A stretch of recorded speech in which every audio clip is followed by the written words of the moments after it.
So hello what's up, कैसे हैं आप सब? हाँ जी मित्रों, क्या हाल चाल है आप सबके? सर बहुत टाइम लग रहा है, बहुत टाइम लग रहा है, बहुत टाइम लग रहा है, बहुत टाइम लग रहा है। जितनी कोशिश कर लें उतना ज्यादा टाइम लग रहा है। यानी ये सब्जेक्ट खत्म होने का टाइम ही नहीं ले रहे।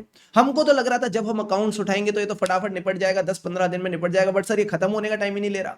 लॉ और ऑडिट सोच रहे थे फटाफट याद हो जाएंगे, ये फटाफट याद ही नहीं हो रहे। चीजें फटाफट फटाफट क्यों नहीं हो रही? तो अगर आपके साथ भी ये फटाफट वाली दिक्कत आ रही है, so this is the video for you. My name is Shubham Keswani, welcome to this YouTube channel. I secured All India rank 8 at CA final level, All India rank 29 at CA inter level, and trust me, I can relate the max with you. देखो मैं आपको बताता हूं, हमेशा आपके पास ना life में दो ऑप्शन रहते हैं। अगर मैं बात करूं practical subjects like costing, accounts, financial management, इसमें हमारे पास दो ऑप्शन क्या है, ध्यान से समझना। पहला ऑप्शन तो ये कहता है कि भाई जितने क्वेश्चन है फटाफट उनको ऊपर ऊपर से गो थ्रू कर लो, फटाफट उनको ऊपर ऊपर से गो थ्रू कर लो। देखो क्या सॉल्यूशन है, किस तरह से सारे स्टेप्स है, और समझ भी सब आता है, समझ भी सब आता है। अच्छा समझ आता है, अच्छा स्टेप नंबर 1 में ये करना है, स्टेप नंबर 2 में ये करना है, स्टेप नंबर 3 में करना है, 4 में करना है, इस तरह से आंसर निकलेगा। तो फटाफट एक क्वेश्चन हो गया। इस तरह से मैंने 50 के 50 क्वेश्चन एकदम बढ़िया तरीके से कर लिए, मजा ही आ गया सर। तरीका नंबर 2 जो है देसी तरीका, थोड़ा बोरिंग तरीका। सर बोरिंग और देसी तरीका क्या कहता है? बोरिंग देसी तरीका कहता है पहले क्वेश्चन देखा, समझा क्वेश्चन क्या कहना चाहता है, फिर एक बार उसका सॉल्यूशन समझा, अगर हमको नहीं समझ में आ रहा देन उसको खुद सॉल्व किया, देन उसको फिर से खुद सॉल्व किया, जिसमें मेरा थोड़ा टाइम वेस्ट हो गया क्वेश्चन सॉल्व करने में। ठीक है सर, बट जब मैं ये टाइम वेस्ट करता हूं क्वेश्चन सॉल्व करने में, मुझे एक संतुष्टि मिलती है कि आंसर तो मैंने ही निकाला है, आंसर तो मैंने ही निकाला है और बिना देखे निकाला है। तो सारे बच्चे एक बार लॉजिकली सोच के बताना, एग्जाम रूम में क्या मेरे पास क्वेश्चन और सॉल्यूशन साथ में आते हैं या सिर्फ क्वेश्चन आता है, आंसर मुझे खुद निकालना पड़ता है? सर आंसर खुद निकालना पड़ता है। तो तरीका कौन सा सही है? पहला तरीका जिसको हम एफिशिएंट मानते हैं, या दूसरा तरीका जिसको हम टाइम वेस्ट मानते हैं कि खुद आंसर निकालें? सर दूसरा तरीका। यही गलती most of the it you can say 80% of the CA students करते हैं। 80% ऑफ द सीए स्टूडेंट्स को लगता है हम एफिशिएंटली सारे क्वेश्चंस करते चलते हैं, बढ़िया बढ़िया तरीके से सारी रिवीजन करते चलते हैं, एग्जाम रूम में मजा आ जाएगा। एंड एग्जाम रूम में मजा आता भी है, क्वेश्चन दिखता है, बट यही नहीं समझ आता 2 स्टेप के बाद 3rd स्टेप क्या आएगा, क्योंकि वो आंसर आपने कभी खुद निकाला ही नहीं। तो मेरी आपसे रिक्वेस्ट रहेगी, भले ही टाइम थोड़ा ज्यादा लगे, भले ही टाइम थोड़ा ज्यादा लगे, बट आपका फोकस होना चाहिए क्वालिटी ऑफ प्रैक्टिस पे। तो जो भी आपके प्रैक्टिकल सब्जेक्ट्स है, न्यूमेरिकल सब्जेक्ट्स है, लाइक अकाउंट्स हो गया, टैक्सेशन हो गया, कॉस्टिंग हो गया, एफएम हो गया, इनके आंसर एंड टू एंड निकाला करो।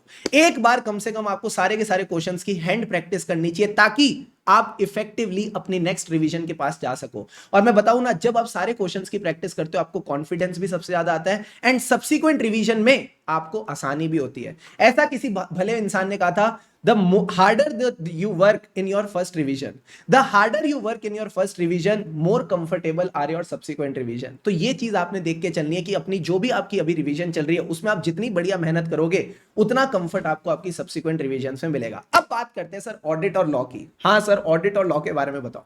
देखो ऑडिट और लॉ की गेम बड़ी सिंपल है, सिर्फ रीड करने से कुछ नहीं होगा, सिर्फ रीड करने से कुछ नहीं होगा, ट्रस्ट मी ऑन दिस, सिर्फ रीड करने से कुछ नहीं होगा, दिमाग पे जोर तो डालना पड़ेगा, 2-3 बाल तो झड़ाने पड़ेंगे, तब जाके ऑडिट और लॉ दिमाग में जाएंगे। सर क्या बात कर रहे हो? हाँ, जब तक आप एक पर्टिकुलर टॉपिक को बैठ के समझोगे नहीं, जब तक आप उस टॉपिक की फील नहीं समझोगे, उसको अपने माइंड में समराइज नहीं करोगे, अच्छा पहला पॉइंट ये, दूसरा पॉइंट ये, तीसरा पॉइंट ये, चौथा पॉइंट ये, और उसको एक बार रिकॉल करके फिर अगले टॉपिक पे नहीं जाओगे, तब तक मजा नहीं आएगा। फिर इस तरह से आप एक पूरा पेज कंप्लीट करो कि एक टॉपिक को समझा, उसको याद किया, रिकॉल किया, फिर अगले टॉपिक पे गए, समझा, याद किया, रिकॉल किया, फिर अगले टॉपिक पे गए, फिर पूरे पेज को एक साथ याद किया, रिकॉल किया और अगले पेज पे गए।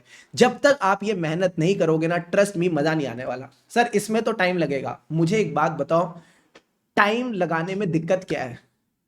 क्यों हर चीज एकदम जल्दी जल्दी करनी है? ये तो जोमेटो और स्विगी ने हमारा काम खराब कर रखा है। ठीक है, 10 मिनट में डिलीवरी, सारा काम इन लोगों ने खराब किया। बचपन में याद है मम्मी ने कहावत सिखाई थी, जल्दी का काम शैतान का। अपन शैतान है क्या? नहीं सर।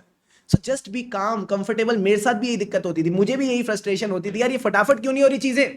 देन मैंने रियलाइज किया, और मैं आपको भी रियलाइज कराता हूं।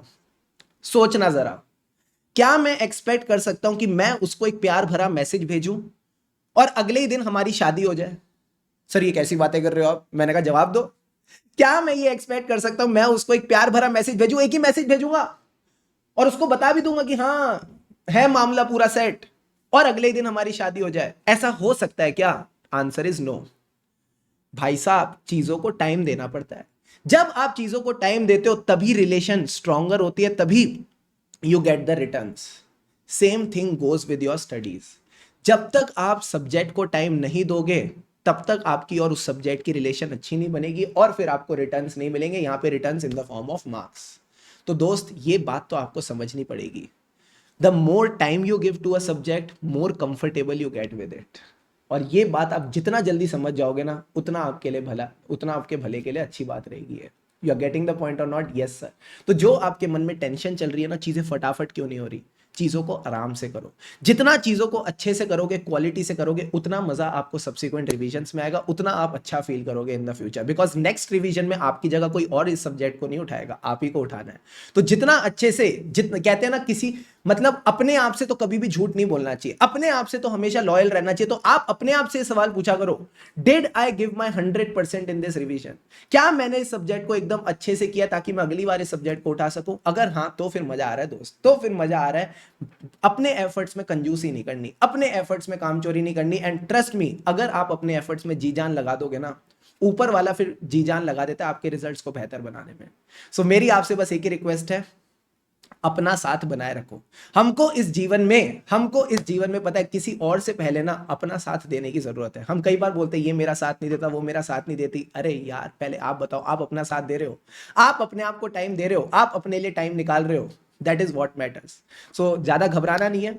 जब भी यहाँ पे भी थोड़ा टाइम ज्यादा लग रहा है, इसका मतलब यही है कि वो चीज आपको उतनी अच्छे से नहीं आती। अगर नहीं आती तो फिर अपने आप के लिए ना इसको एज अ चैलेंज लिया करो। अरे कैसे नहीं आती, करके दिखाएंगे, और करके दिखाएंगे। हाँ भाई हाँ। तो यूं ऐसे उदास उदास मुंह बना के पढ़ा मत करो। पहले तो थोड़ा कूल रहा करो, काम रहा करो, और ये सोचा करो ये मैं कुछ अपने लिए कर रहा हूं, अपने फ्यूचर के भले के लिए कर रहा हूं। एंड ट्रस्ट मी, सब कुछ एकदम बढ़िया होता जाएगा। सो लास्ट में वही कहूंगा जो हमेशा कहता हूं, खुशी से पढ़ेंगे तभी आगे बढ़ेंगे।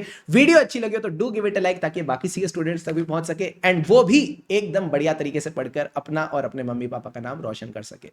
सो यार, stay tuned for more such videos. Till then, stay happy, stay connected with this channel, and yes, have an awesome day ahead. लगे रहो मित्रों, लगे रहो।